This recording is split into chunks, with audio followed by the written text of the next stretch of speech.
지역의 이슈를 속 시원히 풀어보는 헬로 이슈토크입니다. 여자는 취직만 잘하면 되지 학업은 중요치 않다. 40이 넘으면 여자가 아니다.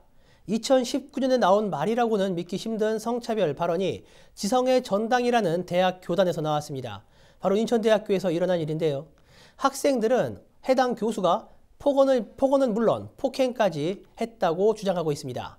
하지만 이 같은 막말은 비단 인천대학교만의 일이 아닌데요. 되풀이되는 교수 막말, 근절되지 않는 원인은 뭔지 짚어봅니다. 함께 이야기 나눌 두 분 모셨습니다. 이은주 인천민주화운동센터 사무처장과 이정아 기자 자리했습니다. 안녕하십니까? 안녕하세요. 안녕하세요. 네. 먼저 인천대학교 교수 막말 사건으로 지역 사회가 시끄럽습니다. 먼저 이정아 기자, 성차별적인 발언은 물론 폭언과 폭력도 행사했다고 학생들은 주장을 하고 있습니다. 어떤가요? 네, 인천대 모 교수가 강의 시간에 성차별과 또 성희롱적 발언을 연이어 하고 심지어 학생을 폭행까지 했다는 그런 주장이 제기됐습니다. 네. 처음 문제가 밖으로 나온 건 지난 9월이었는데요. 네. 현재 인천대 A교수 사건 대책위원회라는 비대위를 꾸려서 학생들이 문제 제기를 하고 나선 그런 상황입니다. 내용은 이렇습니다. 인천대 사회과학대학 소속 교수가 지난 2014년부터 올해까지 강의 시간에 이 여자들은 취집, 그러니까 취업과 시집을 합한 이런 말이죠. 취집만 잘하면 되지 학업은 중요치 않다. 이런 말에서부터 시작해 여자는 40이 넘으면 여자가 아니다. 뭐 이런 말처럼 성차별 발언과 함께 성희롱 발언을 했다고 학생들이 현재 주장을 하고 있는데요. 네. 이거 말고도 내용이 좀 많아요. 당일 기자회견문을 좀 보면 부모가 너를 낳고 돈을 쓴 게 아깝다. 이런 얘기도 있었고 학회비로 유흥업소를 가야 한다. 이런 입에 담지 못할 막말들이 있었다는 의혹입니다. 또 성소수자 비하 발언을 하거나 시험 중 부정회의로 적발된 학생에게 경고 조치 없이 바로 손찌검부터 했다고 학생들은 말하고 있습니다. 네, 주장인데 만약 사실이라면 듣는 것만으로도 솔직히 좀 짜증이 나는 발언이에요. 네, 알겠습니다. 인천민주화운동센터는 과거 이제 인권센터였잖아요. 그런 만큼 인권 문제에 많은 관심을 기울여 오셨는데 이은주 처장께서 보셨을 때 이번 사건 어떠셨나요? 저는 아직도 성차별 인식이 그걸 가지고 학생들에게 막말과 성희롱적 발언을 했다는 것에 대해서 너무나 안타깝고요. 직접 면대면해서 교수의 말을 들었을 학생들의 심정이 너무나 공감이 되는 부분입니다. 그리고 저는 교수의 이런 갑질이 지금 현재 바로 일어난 게 아니라 몇 년간 지속되어 온 것으로 알고 있거든요. 그래서 이번에 그래서 학생들이 더 이상 참지 못하고 공론화를 하면서 집회를 하고 파면까지 요구하고 있는 거라고 봅니다. 네, 알겠습니다. 비단 인천대만의 일이 아닙니다. 불과 몇 달 전에 연세대 교수의 위안부 발언으로 사회적 문제가 일기도 했었고요. 부산 동의대나 전북대에서도 성희롱 발언이 잇따라 있었습니다. 왜 이런 발언들이 대학교에서 근절되지 않는다고 보세요? 어떻습니까? 저는 이제 그동안 이제 미투 운동이나 이런 것들이 이제 활발하게 전개되었고, 그게 이제 학계만이 아니라 다양한 이제 영역에서 발생을 했잖아요. 근데 저는 특히 학계가 이제 사회 지도층 전반이 성인지적 인식, 그러니까 우리가 이제 고루하게 다루었던 가부장적인 문화가 그대로 이렇게 바꾸지 못하고 스스로 개혁을 하지 못하면서 그런 관점에서 학생들을 바라보고 말들을 하는 게 아닌가. 그래서 저는 이게 사실 성희롱적 발언이나 이런 것들 다 범죄이거든요. 근데 이런 범죄라는 자각을 못하고 있는 게 못하고 있다는 생각이 들어지는 거예요. 그래서 저는 여러 가지 이유가 있겠지만 대학 내에서는 이제 교수라는 권력, 서열 구조 이런 이제 체계 안에 있기 때문에 이것이 구조적인 문제이지 않을까 이런 생각을 좀 해봅니다. 어떤 교수가 갖고 있는 권력적인 문제를 말씀을 주셨는데요. 알겠습니다. 학생들로서도 말씀드린 권력 관계에 있어서 문제 제기가 쉽지 않았을 텐데 이번에 학생들은 이 문제를 과감없이 발표를 했습니다.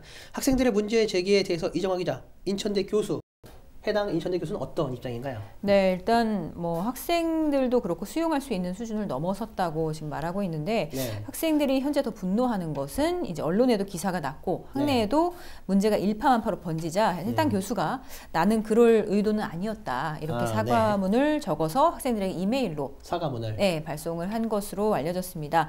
이 사과문을 사실 저도 봤는데 전지로 인쇄가 돼서 해당 단과대학 1층에 게재가 돼 있더라고요. 근데 문제는 이러고 나서 또다시 수업 시간에 이런 것과 관련해서 학생들에게 또 화를 내는 등 이제 화를 냈다고요? 이게 네가 이제 교수한테 어떻게 이럴 수 있냐 너희가 아하, 네. 뭐 이런 발언을 했다고 해요. 그래서 학생들은 이런 교수의 행동에 비춰 봤을 때 이게 과연 진정성 있는 사과였냐 이렇게 다시 문제를 제기를 하고 있는 상황입니다. 네. 저희도 취재를 하면서 교수와 접촉을 하려고 했는데 네. 지금 학교에 출근도 하지 않고 있고 전화도 받지 않고 있는 그런 상황입니다. 네, 알겠습니다. 사과문을 올렸는데 오히려 어떻게 교사한테 이럴 수 있냐라는 발언을 했다라는 이런 이야기까지 나오고 있는데 네, 해당 교수 그런 의도는 아니었다라고 사과문을 냈습니다. 그럼에도 불구하고 학생들은 이를 받아들이지 않고 있는 그런 상황인데요.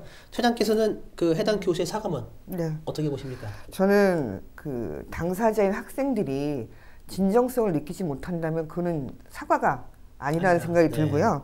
그리고 그것은 이제 이런 이제 사안이 발생을 하고 나서 상황을 모면하려는 것에 지나지 않는다 이렇게 보여집니다. 그래서 저는 먼저 학생들이 그동안 자신의 발언으로 인해서 느꼈을 그런 심적인 고통이나 이런 이제 분노에 대해서 좀 먼저 헤아리고 그리고 자신의 말과 행동이 뭐가 잘못됐는지 알고 부끄러움을 느껴야 되는 거죠.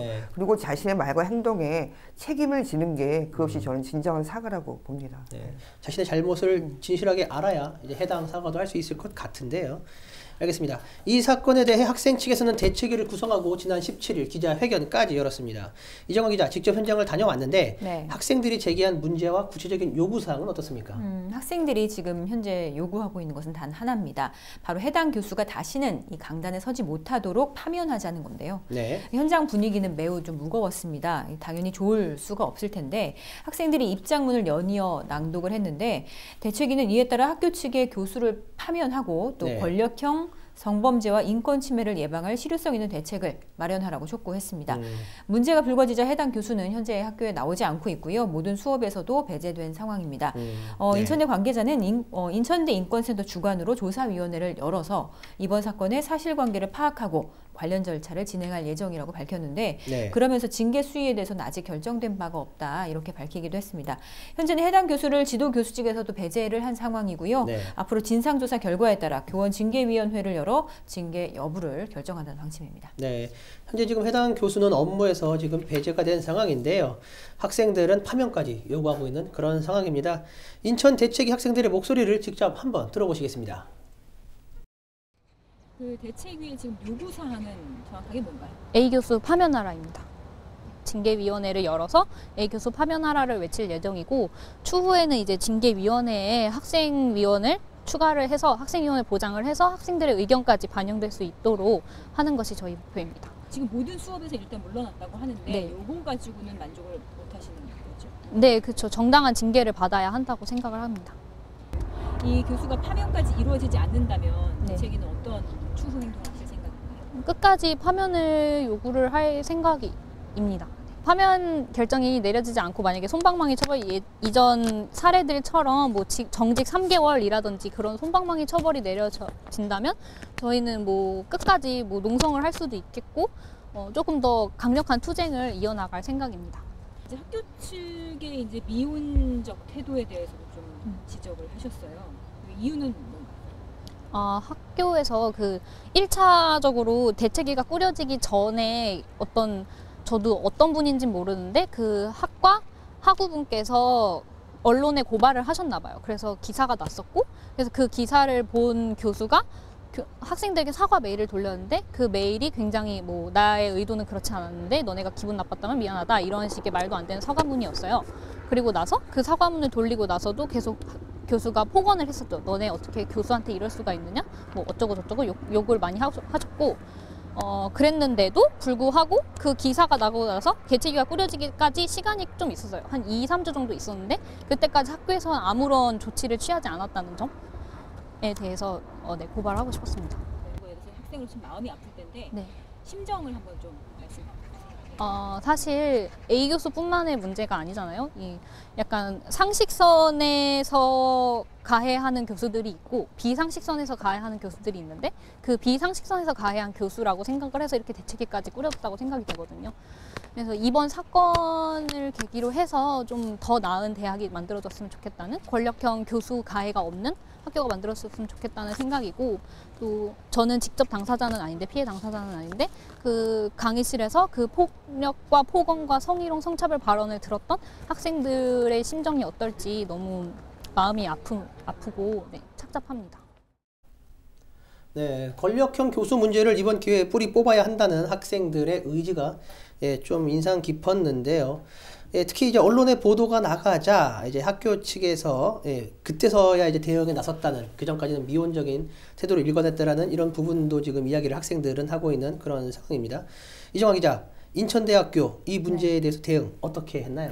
네, 앞서서 들어보신 것처럼 학생들은 학교 내 인천대 인권센터에 대해서도 상당한 문제를 제기하고 있습니다. 네. 수년간 방치되었던 문제가 수면 위로 떠오르자 학교 인권센터에서는 학생들에게 비밀유지 서약서를 내밀었다고 해요. 그래서 학생들을 보호해주겠다면서 이런 피해 사실들을 공론화하지 말고 우리 좀 안으로 잘 해결을 해보자, 이런 취지였던 것 같아요. 근데 대책위는 이 비밀유지 서약서를 이제 다른 학교의 사례에 비춰봤을 때, 다른 학교에서 성폭력이나 성비위 사건이 발생했을 때 이런 이 비밀유지 서약서가 악용이 된 적이 있다고 판단을 해서 인권센터와 접촉을 즉각 중단했다고 밝혔습니다.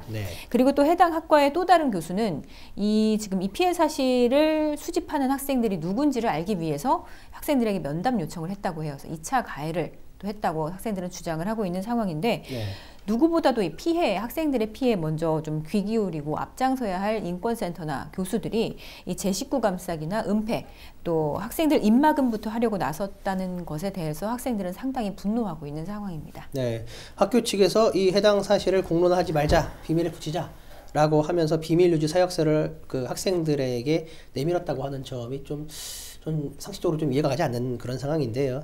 어쨌든 이 인천대학교의 대응에 대해서 이은주 소장께서는 어떻게 생각하세요?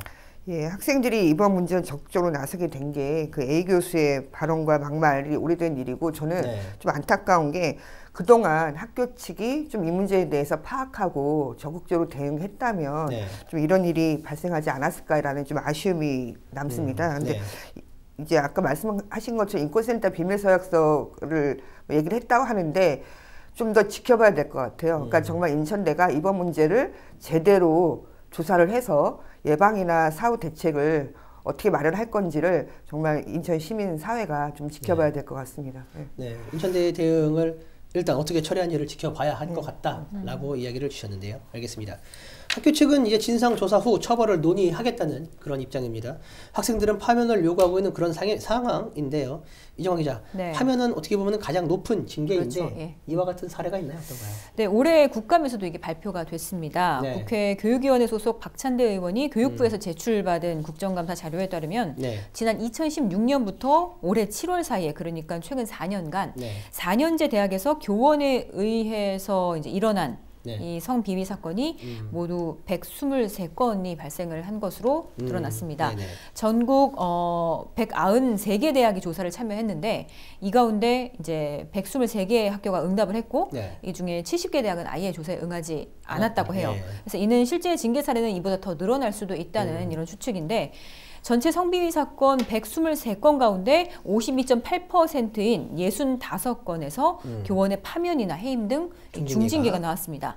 특히 이제 제자에 대한 성희롱, 성추행 이런 사건들은 지난해 초 스쿨미투가 시작된 이후로는 대체로 파면이나 해임 등 중징계를 받고 있는 것으로 보입니다. 근데 이제 그리고 이번에 문제가 됐던 인천대의 경우에도 지난 2012년도에도 비슷한 사건이 있었어요. 학생들의 인권을 또 무시하고 또 성희롱을 했다는 주장이 제기돼서 해임됐던 인천대 교수가 있었는데 이 교수가 3년이 지난 2015년에 학교에 다시 한번 복직을 하는 바람에 당시에 굉장히 논란이 됐던 적이 있었어요. 그래서 학생들이 수업 거부를 벌이면서 이 해당 교수의 강의 2개가 폐강되는 일이 있기도 했습니다. 그러고 보니 인천대는 이번에 교수가 적절하지 못한 언행으로 물의를 일으킨 게 벌써 2번째입니다. 네, 그렇군요. 알겠습니다. 대학 측의 막말 교수에 대한 미온적인 대처, 참 많은 이런 이야기들이 나오고 있는데 처장께서는 이런 이유가 어디 있다고 보세요? 그러니까 보통 이제 징계를 받을 경우에 이제 절차적으로 네. 그 교육부 소청 심사를 제기를 하거든요. 네. 거기서 이제 이후에 그거 이제 거기서도 이제 적극적으로 대응을 한다고는 하겠지만 네. 대체적으로 이제 그 방법이 아니면 결과가 미온적으로 나오면서 다시 복직하는 경우가 되게 많거든요. 네. 그래서 이런 문제가 발생했을 경우에 저는 학교에서도 문제 해결보다는 좀 무마하려고 하는 경우가 좀 많았고, 그래서 저는 그 대학의 신뢰, 문제가 실추되는 거는 이런 문제를 적극적으로 나서서 해결하기보다는 무마하려고 하는 경우가 오히려 네. 대학의 신뢰를 떨어뜨리는 일이라는 것을 좀 대학 측에서는 좀 정확히 아셨으면 합니다. 네. 교수들의 문제 제기가 되면 쉽게 상황이 뒤집어지는 이런 어떤 시스템을 말씀을 주시는데요. 그렇다면 이 같은 막말 발언을 근절하려면 어떤 방안들이 좀 전제가 돼야 한다고 보세요? 저는 그러니까는 이게 성희롱적인 발언이나 이런 이제 태도, 네. 이게 그 아까 이제 서두에도 말씀드렸지만 이게 심각함을 모르는, 그러니까 이것 자체가 문제가 있고, 그리고 더 나아가서는 상대방에게 정치적 충격이나 상처를 준다라는 것을 정확히 인지하고 이것이 범죄임을 자각하는 것이 좀 필요할 것 같고요. 그리고 이런 인식 자체가 이제 사회 문화적으로 좀 확산되면서 정착되는 것이 좀 필요하다고 봅니다. 네. 그리고 이제 이런 문제가 그럼 발생했을 경우에는 저는 그 당사자의 목소리를 좀 제대로 듣고 그리고 사전 그리고 사후 제대로 된 좀 진상 조사를 통해서 해결을 해 나간다면, 그리고 그런 방법에서는 학생들이 정당하게 네. 그리고 좀 인정할 수 있는 정확한 징계가 필요하다면 징계를 하고 인사 조치가 필요하면 인사 조치를 하는 것이 오히려 이런 문제를 좀 막는데 네. 좀 필요한 제도적 장치가 아닌가라는 생각을 합니다. 네, 지마씨도 정확한 사실관계 확인 그리고 이에 따른 확실한 처벌을 지금 말씀을 주셨거든요. 알겠습니다. 예, 한쪽에서는 이제 이를 제재할 법적 제도가 필요하다는 목소리가 나오는 반면, 한편으로는 이제 표현의 자유를 억압할 수 있다, 교권 억압이다 라는 이런 목소리도 나오고 있는 것도 또 사실입니다. 이은주 처장께서는 이 부분에 대해서는 어떻게 생각하세요? 저는 이게 표현의 자유나 교권 억압으로 바라보는 것 자체가 물타기다. 네, 물타기가 문제가 있는 거죠. 그러니까 정확하게는 이런 일이 왜 발생한지를 바라보는 원인 진단이 제일 좀 중요할 것 같고요. 네. 그런 원인을 그러면은 발생하지 않도록 하는 그런 학교 측의 그리고 이제 정부 측의 제도적인 장치와 그리고 이것들을 해결하는 과정에서 의사수렴을 또 함께 어떻게 하고 그리고 이것을 풀어나가는 방법에서는 되게 이제 교육도 있을 것이고 네. 그리고 이제 시스템을 어떻게 만들어내고 그리고 이제 사후 대책도 필요하지만 이것들을 이제 벌어지지 않도록 하는 예방을 제대로 만드는 것이 오히려 더 필요하고, 이번 계기를 통해서 인천대 측에서 좀 제대로 된 조치를 했으면 합니다. 네. 알겠습니다. 마지막 질문 될 것 같은데요. 교수 사회의 이제 자정 작용이 가장 중요하지만 이 부분만 믿고 가기에는 조금 어려운 부분이 있을 것 같아요. 그렇다면 당사자인 학생들의 적극적인 참여도 좀 많이 필요할 것 같은데 네. 이 부분에 대해서 한 말씀 주신다면 어떨까요? 저는 말씀하신 대로 문제 제기를 한 당사자가 그리고 피해자 학생이기 때문에 네. 학생들의 목소리를 제대로 듣고 반영하는 것이 좀 필요하다고 보고요. 그리고 이게 좀 폐쇄적인 구조가 아니라 교수나 학생 교직원이 좀 참여하는 개방적인 구조를 새롭게 만드는 것이 필요하다고 보고요. 그리고 마지막으로는 이게 권력관계에서 오는 이제 일상적인 피해 사례이기 때문에 학교 차원에서 이 성문제를 제대로 이제 인식하고 제대로 해결할 수 있는 이런 대응 체계를 제대로 마련해야 된다고 봅니다. 네, 알겠습니다. 시간 관계상 오늘 이야기는 여기까지만 나누도록 하겠습니다. 두 분 오늘 말씀 감사합니다. 네, 감사합니다. 네, 지성의 전당이라는 말이 무색하게 교수 사회에서 비위와 막말 논란이 계속해서 이어지고 있는 그런 상황입니다. 교권을 내세우기 전에 교수 사회 스스로가 신뢰를 잃은 원인이 어디 있는지 한번 짚어보는 그런 진지한 시간이 좀 마련됐으면 좋겠습니다. 예, 오늘 준비한 소식은 여기까지입니다. 시청해주신 여러분 고맙습니다.